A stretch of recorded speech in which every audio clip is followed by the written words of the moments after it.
హైదరాబాద్లో భారీ స్కామ్ జరిగింది. పోంజీ స్కామ్ కేసులో ఇద్దరు అరెస్ట్ అయ్యారు. అధిక వడ్డీ ఇస్తామని ఆశ చూపి భారీగా వసూలు చేశారు. క్యాపిటల్ ప్రొటెక్షన్ ఫోర్స్ లిమిటెడ్ పేరుతో 6,979 మంది డిపాజిటర్ల నుండి 1,700 కోట్లు సేకరించారు. 850 కోట్లకు కుచ్చుటోపీ పెట్టారు. ప్రముఖ కంపెనీల్లో పెట్టుబడుల పేరుతో మోసం చేశారు.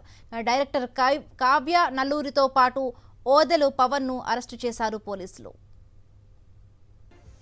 హైదరాబాద్లో భారీ స్కామ్ జరిగింది. పోంజీ స్కామ్ కేసులో ఇద్దరు అరెస్ట్ అయ్యారు. అధిక వడ్డీ ఇస్తామని ఆశ చూపి భారీగా వసూళ్లు రాబట్టారు. క్యాపిటల్ ప్రొటెక్షన్ ఫోర్స్ లిమిటెడ్ పేరుతో 6,979 మంది డిపాజిటర్ల నుండి 1,700 కోట్లను సేకరించారు. 850 కోట్లకు కుచ్చుటోపీ పెట్టారు. ప్రముఖ కంపెనీల్లో పెట్టుబడుల పేరుతో మోసం చేశారు.